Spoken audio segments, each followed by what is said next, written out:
Welcome to another episode of Success Through Failure. This is your host, Jim Harshaw Jr., bringing you a solo episode today. I hope you're doing well out there in podcast land, or maybe I'm in podcast land and you're out there in the real world. But wherever you're at, I hope you're doing well. I am certainly excited about something upcoming because I have had a dream of working from anywhere, sort of the laptop entrepreneur lifestyle. I've had that dream ever since I read The 4-Hour Workweek, Tim Ferriss's first New York Times #1 best-selling book. And that's been planted in my head for so long. And now I get to finally live that out. So my family and I were heading out to Montana. We live in Charlottesville, Virginia now. We're heading to Montana for about a month and a half. We're going to go on this trip.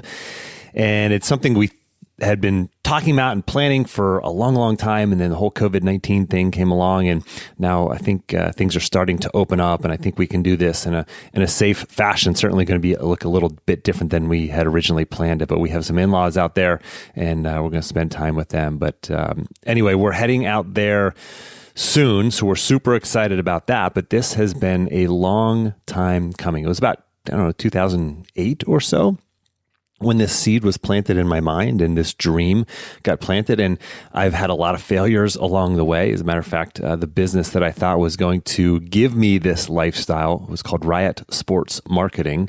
Some of you listeners out there may actually remember that, but that failed. And I really thought that was going to be the business that was going to put me in a position to do that and to live this dream. And here we are 12 years later, it's come to fruition. And so sometimes it takes persistence, not sometimes, but quite often those big dreams, those big goals take persistence. And so here we are getting to live that out very shortly. So some of these upcoming podcast episodes are going to be brought to you from a different time zone and a different place. So pretty excited about that. But one of the things that really propelled me into being able to take this next step and to be able to live out this dream was my ability to overcome my fear of public speaking. And it was something that I just, kind of always knew or felt that I wasn't good at and had these limiting beliefs around my ability to speak to an audience or speak up. But I do love identifying my fears and facing my fears, speaking being one of them. I'm also afraid of heights, but I have jumped out of an airplane, perfectly good airplane, a couple of times, twice. I have bungee jumped. I've rock climbed quite a bit.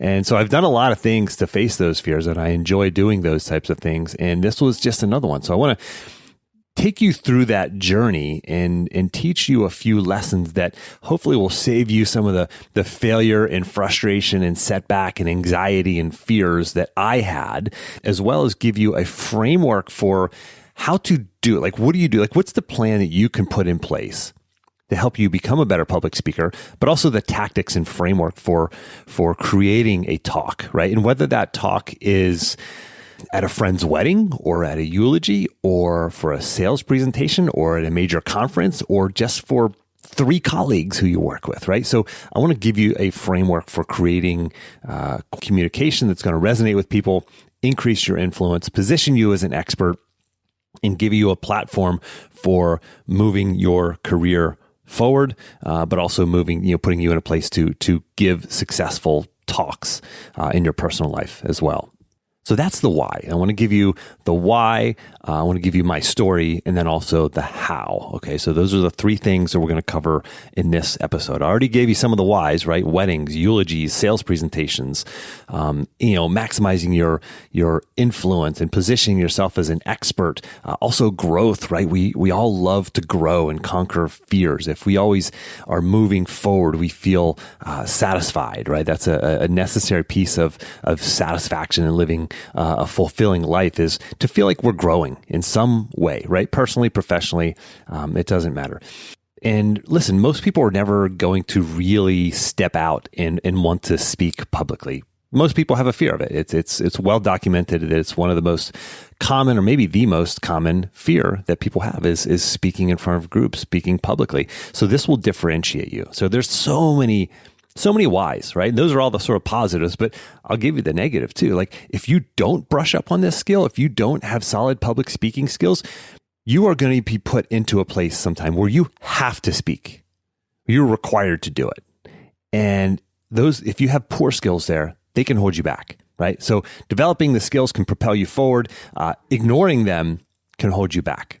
So let me share with you a little bit about how I came to be a public speaker, especially from a person who feared it and always shied away from that kind of thing.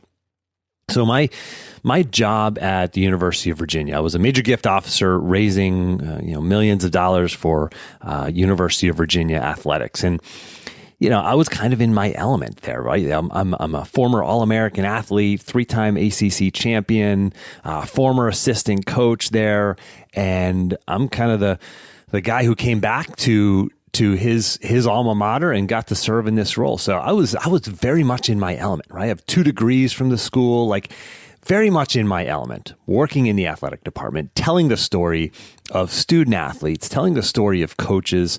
I was a non-scholarship recruited walk-on when I showed up. I was almost a full scholarship athlete by the time I left. Like I walked both sides, right? Of the non-scholarship and the scholarship athlete, and the student athlete and the coach. Like I had the whole thing covered, right? I am in my element. And being in my element, you would think that I would have no fear of speaking because this is my world. This is my school. This is my, I'm a former successful athlete there. But one point I decided to step out and speak, and it was at an event. There were about 200 or so people there. And I had the microphone in my hand. Someone came over and handed me a microphone because I raised my hand, stood up, asked a question to the then president of the university in front of about 200 people. And I froze. Like I got the question out, but I was like visibly nervous, and you could see this. And I'm like, holy, I handed the microphone back and the president answered the question. I was like, why did I get so dang nervous? And I'm looking around, all these people are standing up and asking questions. And I'm thinking like nobody else is nervous here, realizing now that there were like 6 people who stood up, but there were, 194 others who didn't, who were probably afraid to stand up. Right. But thinking to myself, like, why do I have such a problem? Why do I have such a fear of this? And how do I break out of this? And, the thoughts started going through my head of, well, I'm just not good enough. Maybe I'm good at these other things, but this is just not something I'm good enough. This was a limiting belief that I had. And listen, you have limiting beliefs too. Everybody has limiting beliefs. And usually they show up as something where you just think it's true, right? It's just a fact. Well, it's just a fact that I couldn't speak, right, publicly. It's just not my thing. Well, I come to realize that was just a limiting belief. Just like the limiting belief that I've talked about for anybody who's been listening to any time here. I recently ran a marathon, and that was a limiting belief of mine for many, many years, that I'm just not a good runner. I'm just not a long distance runner, right? I can wrestle. I can compete at a high level. I can be in incredible shape for wrestling, but long distance running is just not something that Jim is good at. Well, I broke that limiting belief as well.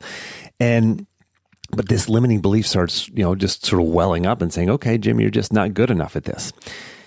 Then I saw a book on my shelf that I still have sitting there on my bookshelf.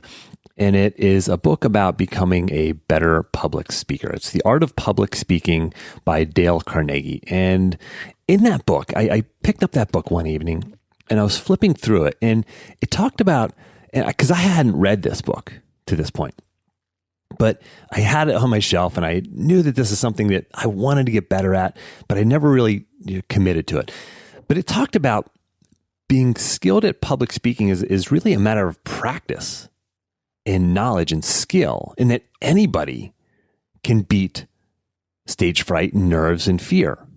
And that hooked me, believing that maybe, just maybe, I left the door open, that maybe I could become at least good enough at it. Maybe I could just be like competent, maybe not great, but at least, competent, so that when these opportunities come for me to speak, I won't embarrass myself, right? So I said, well, how do I do this? How do I move forward in this? So I Googled, how to practice becoming a better speaker. And this led me to Toastmasters. And if you've not heard of Toastmasters, it's a national nonprofit, and there are chapters in every town probably in America. In Charlottesville, which is a small city, there are at least 3, I think, chapters of Toastmasters. So they're all over the place. They're very inexpensive to sign up for, but this is an opportunity. It's basically this small group where you meet with, the group that I was part of was about 15 people. And they would meet on a weekly basis, and there are sort of workbooks that you can work through and sort of frameworks and teaching around how to craft a talk for different audiences and different types of talks, etc. And I saw this and I was like, gosh, this looks great, but they meet every week. I don't have time. I don't have time to prepare for talks and give talks and to be part of this organization. I just don't have the time for this. And so I kicked the can down the road a little further, and my struggles continued. Even in like staff meetings, I was afraid to speak up, and that pushed me over the edge. And I said, okay, I'm going to do this. I'm going to commit to Toastmasters, but I'm going to just commit to going once a month. Not once a week. They meet every week, but I'm just going to go once a month to the meetings. And I did that. So I started going to Toastmasters, started practicing in front of, 10 or 15 or 20 people, depending on how many people showed up that day. And I started gaining a little bit of confidence, right?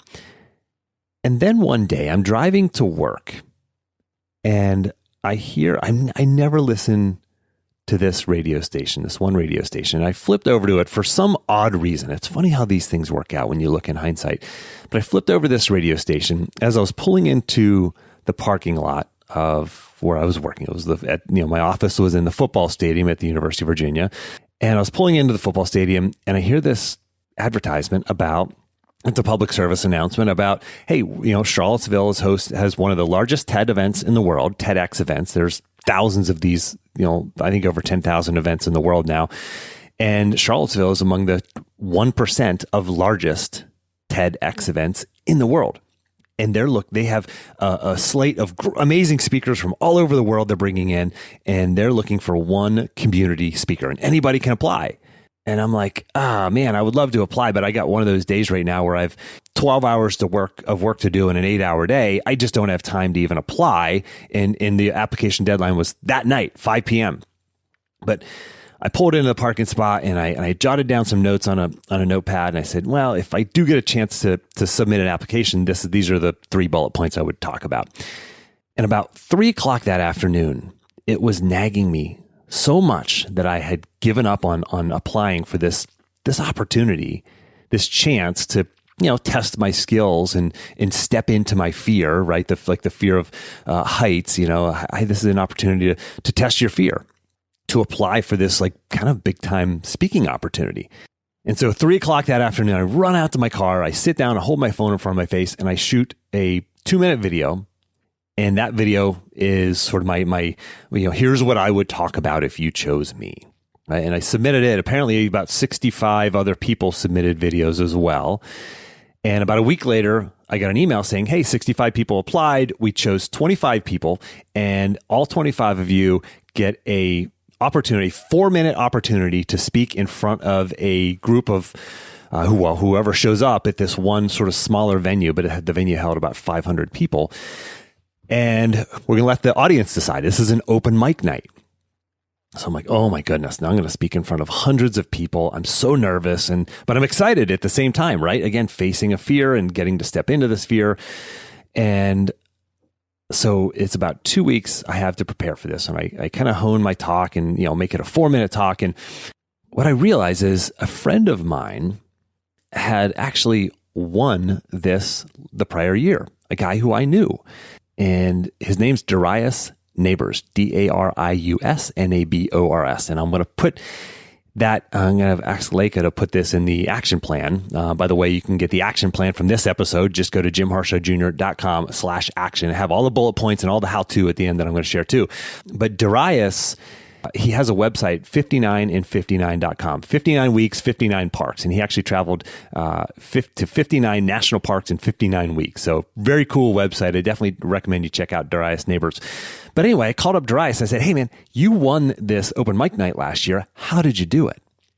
And he's hilarious, by the way. And I will actually dig up his TEDx talk And it's a hilarious TEDx talk because he won this event, the open mic night, and got to speak on the main stage at the main event at the Charlottesville TEDx the year prior. So I got some tips, right? So I leveraged somebody in my network, right? Going back to, my interview with Tim Ferriss, two-part interview with Tim Ferriss, where do you have where can you place asymmetric bets? Where do you have an unfair advantage? Well, I had a little bit of an unfair advantage because I knew the guy. It was at least colleagues. We were acquaintances. At that point, we've since become friends, but I knew him. So I said, Darius, how'd you do it? And he gave me some tips on how he do it, how he sort of framed his talk to win. And I also showed up that night and I told all my friends, I said, you got to come out and vote for me. Well, everybody else did the same thing, which is the only reason why 500 people showed up to listen to a bunch of nobodies give a 4-minute talk. And lo and behold, I get there, I'm so nervous, but I step out on stage, and at the end of the night, they announce the winners, and I won.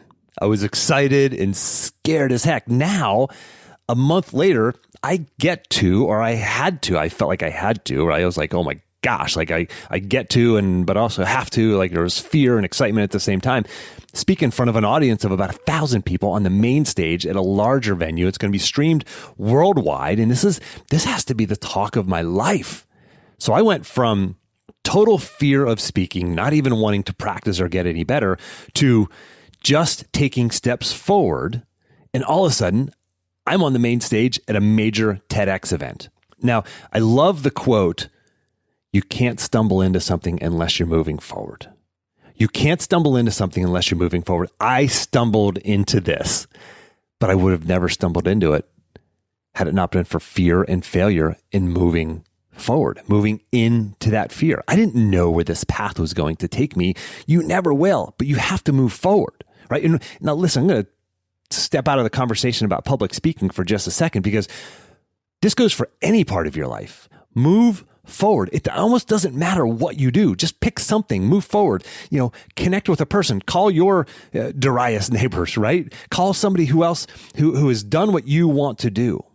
Reach out to them, email them, send them a text, connect with them on LinkedIn, whatever it is, like move forward. And that's what I did. And I stumbled into this and I'm scared as crap. And I immediately go home, and the next day I write out my speech. Okay, 15-minute TEDx talk. I'm so excited about this. And I connect with the TED people and they say, okay, Jim, your talk is going to be 7 minutes.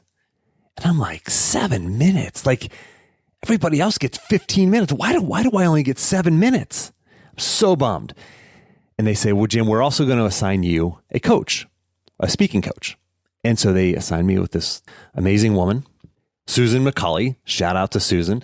And she helped me hone my 15-minute talk down to 7 minutes, right? So I started at 2 minutes with my application video, then 4 minutes for the open mic night event. And then I scaled it up to 15 minutes, and then I had to go back down to 7 minutes, right? And she did a really good job of helping me get this down to 7 minutes, and which ended up being the blessing in disguise. So the reason I say that is because more people are willing to watch a 7-minute talk than a 15-minute talk. What a blessing. Now listen, you're going to have things in your life where you're going to go, oh man, what a kick in the pants, what a kick in the gut. Like this stinks. I was hoping for this, but I only got that. What a blessing that can be sometimes.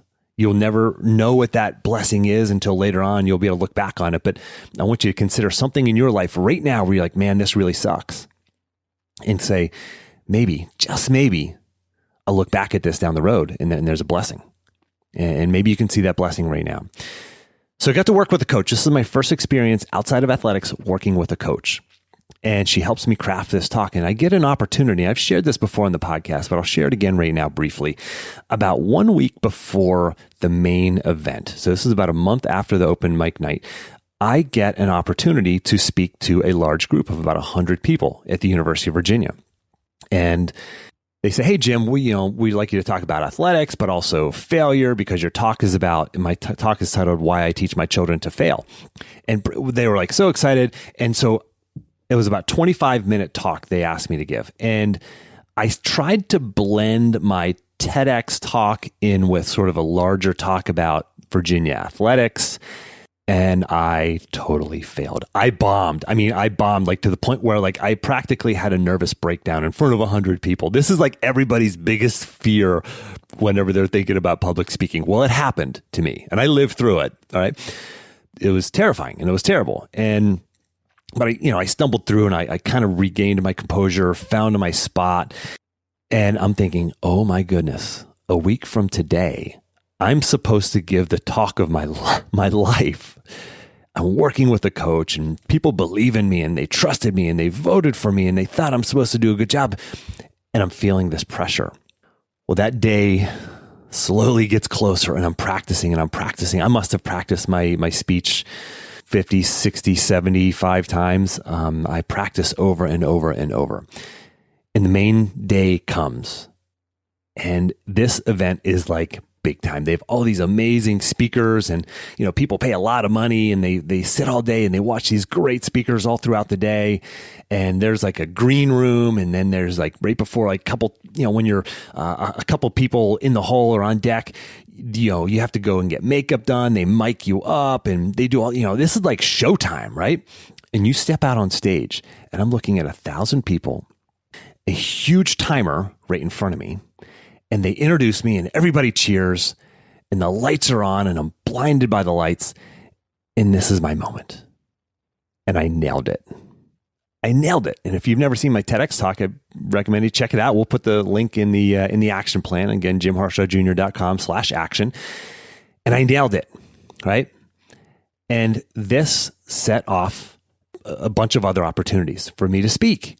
So I started speaking to organizations and groups and companies, not a ton, but just here and there. And then I started saying, well, maybe I have a speaking fee. Because sometimes people would be like, well, what's your fee? And I was like, fee? I do this for free. Like, I'm not a professional. Well, you become a professional once you get paid. And so I started to get paid, just small sums. But every time I still struggled to be comfortable. I did not crush my fears by any stretch. And I'm going to tell you later how I did crush my fears eventually. But I really struggled to get comfortable. And I didn't really have a framework for crafting a talk. And so I learned about another individual, Dr. Rob Gilbert, who hosts the Success Hotline. I had him on the podcast back in episode 33. And I talked to him about speaking. And he's like, Jim, it's so easy. Let me just teach you. So I hired him. I started paying him to be my coach. And lo and behold, I got better. My second experience with a coach. Now I'm getting better. Now I'm starting to get paid. Now I'm starting to get paid real money. I got paid, I remember at one point I got paid $2,500 for a 1-hour talk. I'm like, holy mackerel, this is crazy, right? This is peanuts compared to some of the top speakers out there. But I just kept feeling that I was average or even below average, right? And then I started getting testimonials and that I was really making an impact. And I kept feeling, though, I'm just not good enough, right? Maybe these people are just being nice. Then I took my own medicine and I started using something that I now call a cognitive conversion. And I talk about this in episode 139. So 139, the cognitive conversion. This is a shift in your mindset. If you have a limiting belief, and I should say this, you do have a limiting belief. And like I pointed out earlier, it's something that just shows up as a fact. Something you say, I can't blank because of blank, right? Whatever that is, fill in the blanks. And then there you have it, your limiting belief. I can't start a business because I don't have enough time or I don't have the connections. I can't write a book because I'm not a good writer. Whatever it is, those are limiting beliefs, right? That are holding you back. But I identified those and I created a mantra. Not dissimilar from how I created a mantra when I was competing in wrestling. When I stepped on the mat and I had a fear of failure. When I stepped in front of it on a stage, I also had that fear of failure. So I created a mantra that was akin to, I'm good enough, I'm smart enough, I can inspire an audience. And it was that was it, right? Something very simple. I don't even remember what it was, but it was so simple. And then I started visualizing myself being successful on stage and walking off, literally visualizing myself stepping off stage and people saying, Jim, that was incredible. And that started happening even more. And I created a success log, logging all of my successes and victories, not only in speaking, but also in business, but also in my personal life, my professional life, my successes, even back to athletics as being an All-American, all these reasons why that I could be successful in building this business. Despite the fact that I had a failed business that I had left, this Riot Sports marketing business, and I had totally choked on stage, and I had always feared public speaking, but I started practicing what I preach and what I teach my clients now. And I started getting paid more and more. And then I started getting rehired. And then this continued over the course of several years. And I had built a coaching program by then, et cetera, kind of fast forwarding a bit here. And then came the moment of truth. I had to go all in, and I quit my job. I quit my job. I've got 4 kids. I've got a 6-figure job, which is a job that most people would die for, because I'm flying on private jets with people like Tony Bennett, who's the National Coach of the Year, NCAA champion basketball team, and flying all around the country on private jets and chartered planes and getting inside access to all this awesome, one of the top athletic departments in the country. And it was a great job. But I quit because there was something higher calling. So I quit my job, and things just skyrocket. And this is not long ago, right? This is like not even 8 months ago yet. So I quit my job, and things take off, and everything is just amazing. It's beyond what I shouldn't say imagined, because I did imagine it all. I actually visualized everything, and it was all coming true. Everything was going exactly to plan. And then COVID-19, right? And this derails things, right? I get some clients who are saying, listen, Jim, I can't join your program right now because, I might lose my job, right? I had a couple of speaking gigs on the table that instantly got, vanished because of live events were shut down. And I began to struggle mentally more than anything. It's kind of like that Mark Twain quote. He says this, he said, I'm an old man and I've known a great many troubles, but most of them never happened, right? So I'm starting to imagine that I'm going to lose all this business, and all this that I work for is going to come crashing down. And I started getting anxiety. And then I shifted my mindset to a servant mindset, and about building relationships and developing trust. And that shift, literally one morning, I had that mindset shift in the shower as I was sort of thinking about my day and all the nervousness that I had and anxiety. And I made the shift. And now I've become, I've taken my business even to another level, which is crazy to even think about, and have had significant success since then. I'm working with companies like Hartford Funds and University of Texas and Edward Jones, and global companies that you've probably never heard of, and, TIAA and University of Virginia, et cetera. And I'm getting these testimonials and feedback about these talks that I'm giving now, these virtual talks, and people saying, you delivered the perfect, I'm going to read you a couple of messages that testimonials I've gotten. You delivered the perfect message to our team. It was liquid gold. Another one said, I received so much positive feedback. My team is asking when we're going to have you again. Another one said, through your storytelling and interactive Zoom exercises and practical tips, you helped our team find ways to thrive during this unsettling time. And the last one, you were a huge hit for this afternoon's presentation. Thank you. And so I started getting these, right? And it was all due to this mindset shift.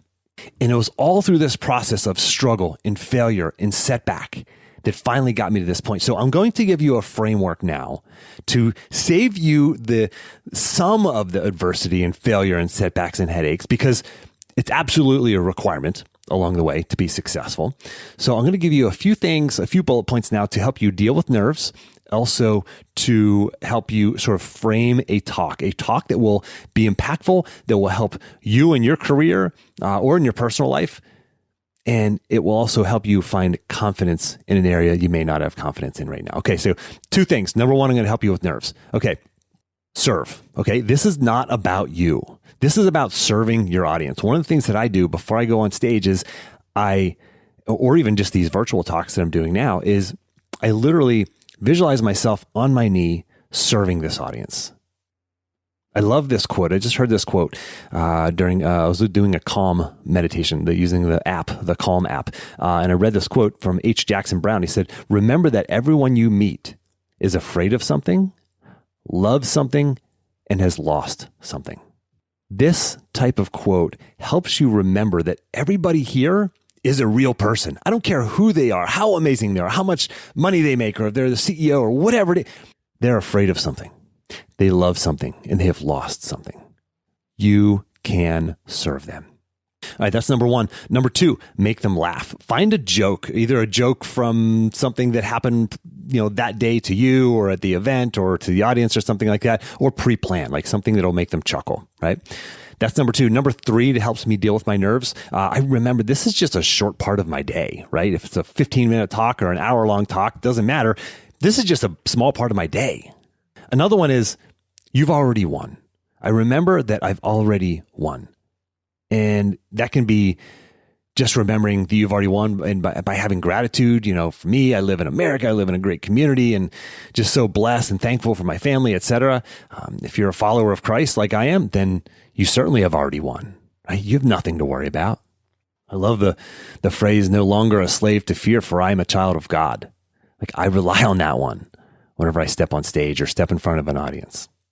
And just along those lines, also just having gratitude for this opportunity. Like, I am so grateful for the opportunity to speak and to present and to share something with this group. And lastly, have a framework for delivery and for preparation. And that's what I'm going to give you next. Okay. So this last point for helping you with your nerves, have a framework for delivery of your talk and have a framework for preparation before your talk. All right. So I'm going to move into that now. What is the framework for creating an amazing talk? All right, number one, tell them what you're going to tell them, and then tell them what you told them. I don't know whoever quoted this quote is attributed to. It's certainly not me, but it's so simple, right? It's such a great framework for any talk that you give, whether it's to 3 colleagues in your office or an audience of thousands. Tell them what you're going to tell them, and then tell them what you told them. Right? People want to know guideposts. They want to know, like I did at the beginning of this episode, I said, I'm going to tell you the why, I'm going to give you my story, and I'm going to give you the how, right? So I told you what I was going to tell you, then now I'm telling you, and then I'll wrap up by telling you what I told you.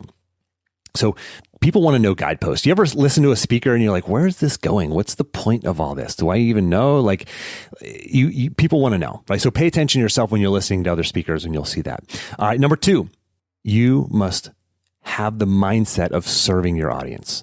Know your audience. That's number 2, is know your audience. Know their pain points, know their experiences, know their lingo, learn about their industry, know your audience. All right, number 3, your job is to energize. Dr. Gilbert tells me this all the time. He says, your job is to engage and energize the audience. Really, if you do that, if you do nothing else but energize them, then you will have done a good job, right? And you do this through stories, through sometimes even activities, right? Your job is to energize them. All right, another one is to be authentic.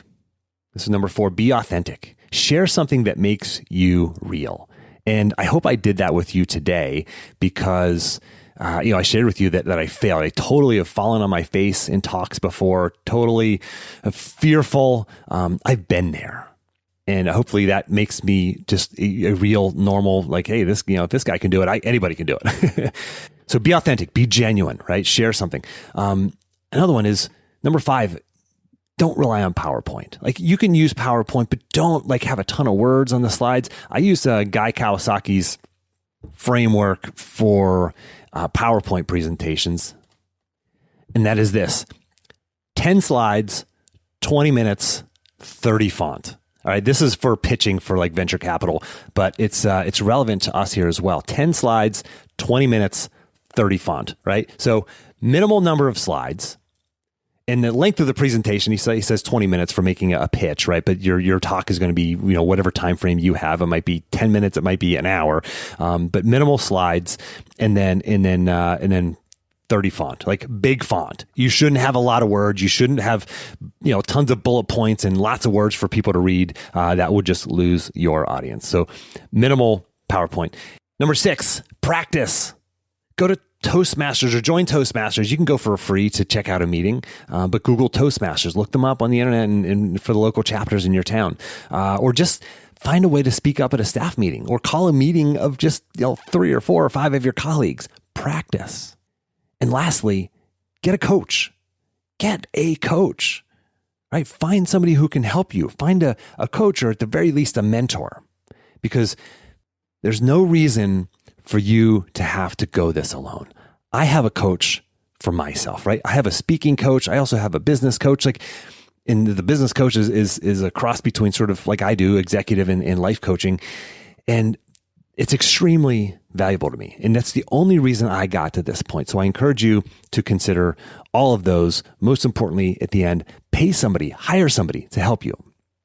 Now, if you want to talk about how to implement any of this in your life, now listen, I am not a speaking coach, so don't reach out to me to be your speaking coach. But if you do want to learn how to level up your life, and you want to think about getting a coach, if you feel like you have more potential in you, and you just can't break through the mindset challenges that you might have, and listen, you might be making awesome money, you might be successful from the outside looking in, but you know there's more potential in you, then let's find a time to talk. You just go to jimharshawjr.com/apply, and you and I can find a time to talk. But really, I want you to get the value out of this episode. I want you to understand that you have more potential inside of you. You have limiting beliefs. Like I said, we all do.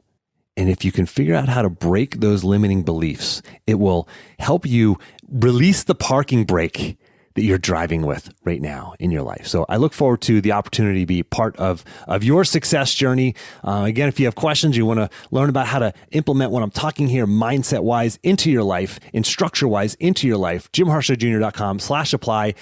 Thank you for listening. And as always, take the time to get clear on your goals and embrace failure as a stepping stone on your path to success.